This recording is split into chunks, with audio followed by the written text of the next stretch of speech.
Olá, queridos alunos do 9º ano/9 da Escola Santa Helena. Sejam bem-vindos à 7ª transmissão da disciplina de História. E hoje nós falaremos sobre os principais assuntos estudados durante essa segunda unidade de aprendizagem, segundo bimestre do ano letivo de 2020. Então, hoje nós falaremos sobre Brasil, a crise da República Oligárquica, falaremos sobre Era Vargas e falaremos, por fim, sobre a questão do modernismo no Brasil, ok? Desde já, fiquem atentos, deixe o seu joinha no nosso vídeo, ok? Faça seus comentários e vamos seguir. Bem, nós vamos falar agora de Brasil, a crise da República Oligárquica.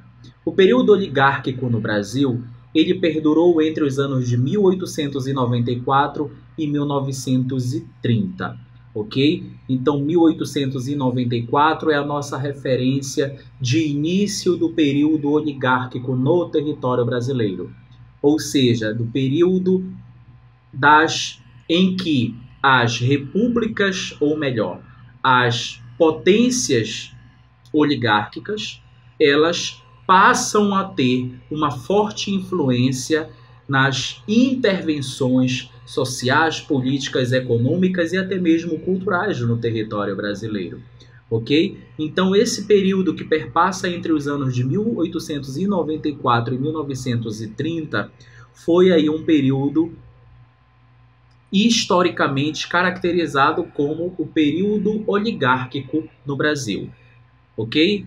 E por que a oligarquia? Por que o período oligárquico? Porque foi justamente o período em que as oligarquias rurais, esses grupos formados por grandes proprietários de terras ruralistas no Brasil, começou a se organizar a partir de ideologias políticas comuns e começaram a protagonizar decisões e intervenções no meio político-social no território brasileiro.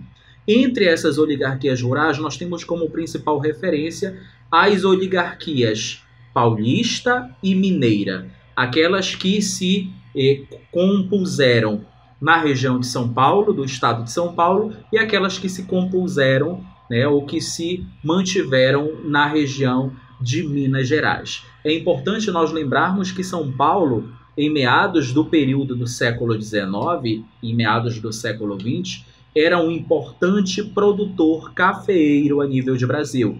E o estado de Minas Gerais era um importante produtor de leite no território brasileiro. Então aí nós temos diversos oligarcas, grandes produtores rurais, que se destacavam amplamente pelo fluxo econômico que rentabilizavam ao território brasileiro. Daí esses indivíduos começam a ter uma forte influência em decisões políticas que seriam colocadas em prática no território brasileiro. É importante nós lembrarmos que durante a oligarquia no Brasil, nós tivemos também aí uma política que foi inserida no território, que foi a política do café com leite.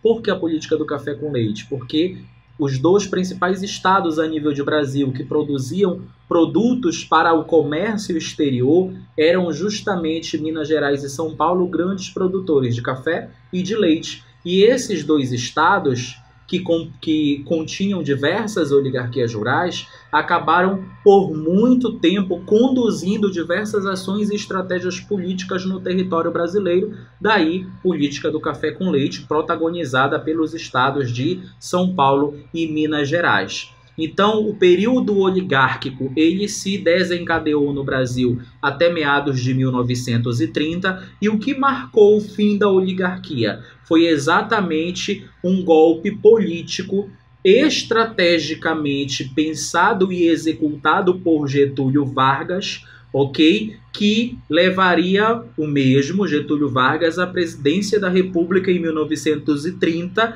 e, consequentemente, colocaria fim à supremacia exercida pelas oligarquias rurais no território brasileiro. Olha só que interessante. A partir de então, nós temos o quê? O início da famosa Era Vargas, que se estende entre os anos de 1930 a 1945, que inclusive é o assunto que nós iremos abordar agora.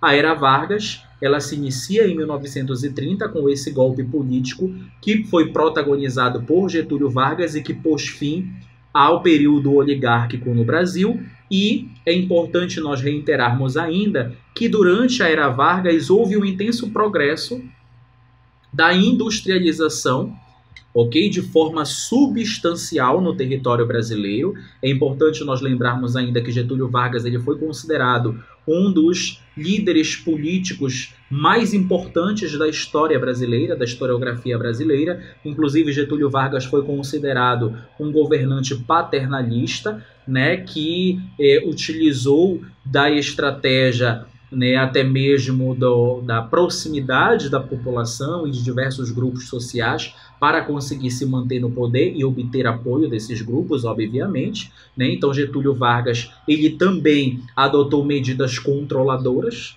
isso é importante nós reiterarmos, ditatoriais, inclusive, também é um outro aspecto historiográfico desse período, ok, da história do Brasil, e tivemos ainda essa característica paternalista que eu falei para vocês agora há pouco, né, em que Getúlio Vargas ele também era tido como o pai da nação, né, aquele governante que atendia às necessidades mesmo que não, apesar de não atender a todas, mas atendia pelo menos algumas necessidades momentâneas de diferentes grupos sociais no território brasileiro.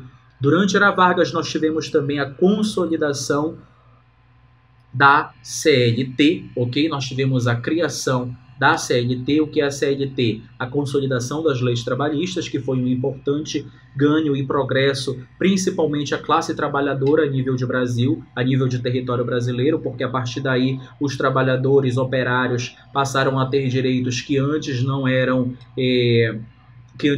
assistidos a esses grupos, ou seja, esse grupo populacional, esse grupo da população. Nós também tivemos a Constituição de 1937, que foi promulgada, né, durante a era Vargas e que também teve um cunho historiográfico muito importante nesse período referenciado, que é a era Vargas, entre os anos de 1930 e 1945.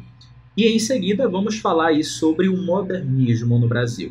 O modernismo ele foi uma das importantes fases da historiografia brasileira, e o modernismo é marcado justamente por um dos principais acontecimentos que marcariam o desenvolvimento de novas práticas artísticas e do desenvolvimento artístico no Brasil. Inclusive a Semana de Arte Moderna no território brasileiro, que se desenvolveu lá em meados de 1922, ok? Mais precisamente entre os dias 13, 15 e 17 de fevereiro de 1922, e que marcou o início de uma nova era, onde o modo de vida da população brasileira ele começaria a ser retratado nessas manifestações artísticas. É importante nós lembrarmos que as artes, as manifestações artísticas, elas foram principalmente trazidas para o território brasileiro pelas civilizações ou pelos grupos populacionais europeus,